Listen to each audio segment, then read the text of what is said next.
Hello les amis, bienvenue sur les Cailles du Dragon. Aujourd'hui, le jour où je tourne cette vidéo, nous sommes le mercredi 27 mars et tadadam, c'est l'anniversaire de la chaîne. Ça fait 1 an déjà. Bravo à nous, bravo à moi. Et ouais, le cap des 500 abonnés est passé. Yes, je suis vraiment très contente, vraiment un grand merci à vous. Pour cette petite vidéo, comme vous avez pu le voir dans le titre, ce sera ma pile à lire du printemps. Je dirais même ma pioche à lire parce que les titres que je vais vous présenter peuvent de toute façon changer au fur et à mesure, ou même d'autres vont se rajouter.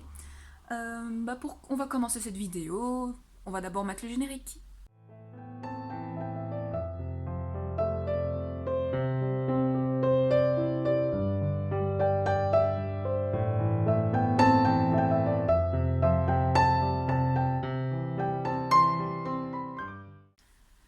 Ici, pour les mois qui viennent, j'ai vraiment bien envie de continuer mes sagas et peut-être essayer d'en terminer en tout cas quelques-unes. Pour ce faire, ma lecture en cours, c'est celle-ci. Donc c'est La Maison au cœur exalté, qui est le tome 2 de la saga Le Royaume des Corbeaux. Je suis assez mitigée, je vous avoue. Je continue en tout cas cette saga. Je suis à peu près à 54% de ma lecture à l'heure actuelle. Ça va, ça passe le temps, on va dire. Donc c'est un très beau livre, mais le contenu est un petit peu bof-bof. Donc dans cette histoire, vous suivez Fallon qui est mi-humaine, mi-faée. Elle est détestée un peu par tout le monde, sauf par le prince de ce royaume qui s'appelle Dante. Euh, J'adore ce prénom. Donc pour ceux qui connaissent le jeu Devil May Cry, c'était mon mari de l'époque, on va dire. Mais en tout cas, dans ce roman-là, je n'aime pas du tout ce personnage. Pour ceux qui l'ont lu, vous comprendrez très certainement pourquoi. Et en fait, ça se passe avec des faées, un peu dans un royaume style Venise. Donc ici, vous avez des faées de sang pur, des faées au sang mélangé, enfin voilà, des trucs comme ça. Et vous avez les humains. Autrement dit, il y a toujours une ségrégation malheureusement. Et en fait, un de ces jours, Fallon va aller voir une sorte de voyante qui qui va lui donner une prophétie que si elle réunit et libère certains corbeaux, elle va pouvoir être reine. Notre jeune fille, qui est très naïve et très conne, désolée de le dire, mais au niveau de l'histoire de toute façon, va mettre au pied de la lettre cette prophétie, va tout faire pour être la princesse et donc la reine de son amour de jeunesse Dante. Voilà, je ne vous en dis pas plus pour l'instant, vous en saurez plus au niveau de mon avis et de ce que j'en ai pensé donc dans l'update lecture, mais je peux vous dire que c'est pas terrible pour l'instant. Donc ici pour continuer au niveau des sagas, je vais essayer de lire celui-ci. C'est la couronne d'os doré de Jennifer L. Armentrout, autrement dit c'est donc le 3e tome du sang et la cendre. Pour l'instant, ma lecture est aussi mitigée de cette saga, mais je suis quand même assez curieuse de pouvoir la continuer. Dans cette histoire, vous suivez Poppy, qui est en fait la pucelle du royaume, autrement dit une vierge, et elle est amenée à faire normalement de grandes choses. Et elle va rencontrer en fait un certain homme qui va lui faire découvrir certaines choses, notamment les vérités sur son monde. Dans cette histoire, en fait, vous allez suivre plus ou moins aussi le mythe du vampire et du lycan, autrement dit du loup-garou. C'est assez particulier, c'est pas mal. Un petit peu trop de scènes spicy pour ma part, mais bon, je suis quand même curieuse de savoir la suite, d'autant plus que la fin du tome 2, il y a vraiment un super gros cliffhanger.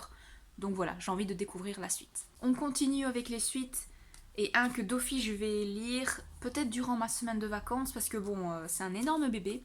C'est L'Empire du Vampire de J. Christophe. C'est le tome 2. Il est sorti vraiment il n'y a pas longtemps. Je l'ai pris dans sa super belle édition. Et ouais, franchement, c'est une histoire vraiment pépite.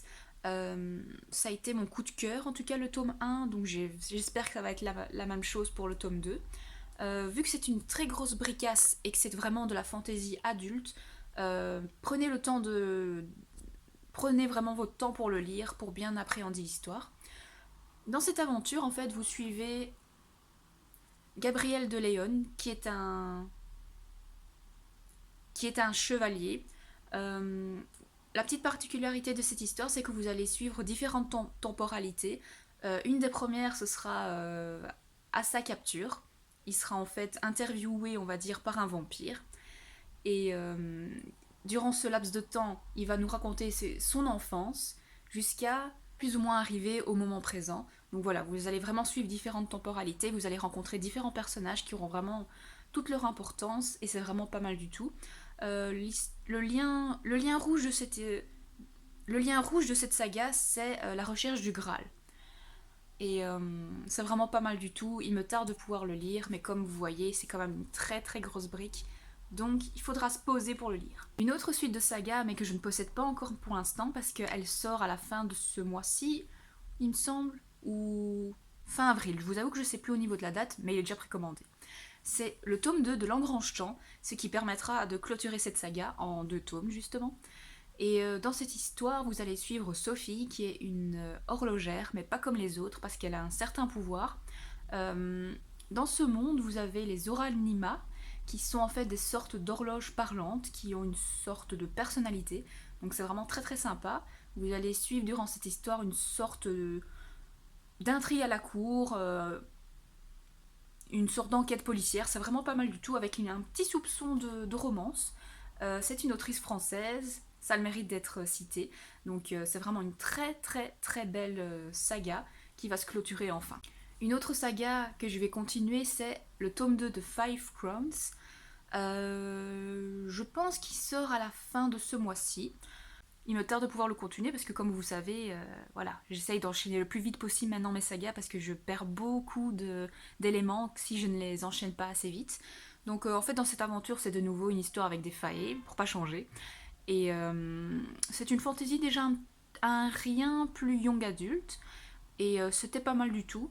J'espère juste qu'il n'y aura pas trop de scènes spicy, parce que dans le premier tome, il y en avait déjà une ou deux, il me semble. À voir. Je pense qu'il y aura peut-être un troisième tome, je n'en suis pas sûre. Mais en tout cas, il me tarde de pouvoir continuer cette saga, parce qu'elle était quand même sympa. Donc ici, j'ai bien envie de découvrir certaines nouvelles sagas. Vous avez déjà ici Un Miroir, que je trouve que l'édition est très très jolie. Comme vous savez, les résumés sont dans la barre d'infos, donc n'hésitez pas à les checker. Mais en tout cas ici, selon mes souvenirs, vous allez suivre de nouveau une histoire de fae, pour pas changer, mais un peu à la sauce Bridgerton, parce que c'est vraiment au niveau de la régence, enfin voilà, ce genre de choses. Et je sais que l'héroïne a subi quelque chose qui lui a scindé l'âme en deux et il semblerait qu'elle ne ressente plus toutes ses émotions. Enfin voilà, ça a l'air pas mal du tout, je suis assez curieuse de le découvrir, ça a l'air pas mal. Autre saga qu'il me tarde de découvrir, c'est Lune Ardente de Morgan Rugraff. C'est une duologie, donc j'ai le tome 1 et le tome 2 dans ma palle. Ça c'est par contre de la fantaisie adulte, qui a l'air même assez sombre malgré la clarté on va dire de la couverture. Je ne sais absolument plus de quoi ça parle, mais je sais qu'il y a des très très bons avis, donc il me tarde de pouvoir le découvrir. N'hésitez pas à checker le résumé dans la barre d'infos. Ici, un petit e-book que je vais vous présenter, c'est La maison au milieu de la mer cyrulienne. Celui-là aussi, il me tarde de le découvrir, c'est un TG Clown, donc je sais que ça va être très très bien, et en plus il y a des super bons échos. Je ne sais plus tellement de quoi ça parle, parce que j'ai vraiment envie de découvrir tel quel ma lecture. Donc voilà, c'est un roman qui est assez connu. J'ai entendu dire, mais bon, je mets ça vraiment avec des pincettes, que le tome 2 arriverait bientôt en VO. Je suis assez étonnée parce que voilà, je pensais que ça allait être un one-shot, mais voilà. Donc voilà, à découvrir.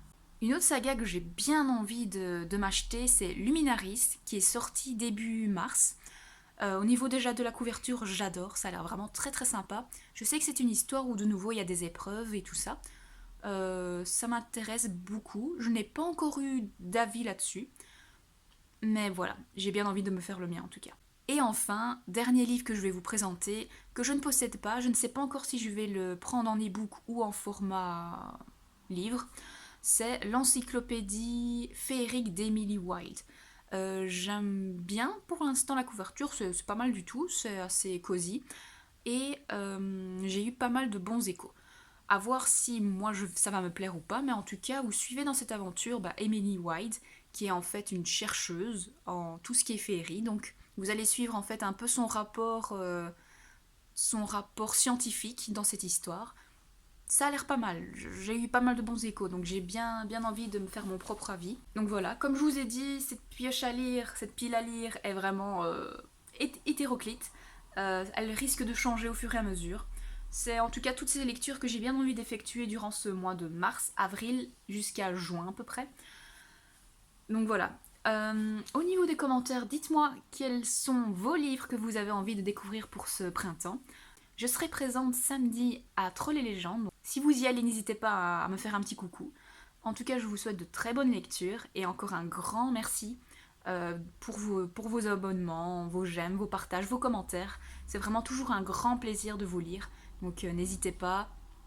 Et j'espère en tout cas que cette chaîne va continuer à vous plaire. Je vous fais de gros bisous, je vous souhaite de bonnes lectures et à bientôt.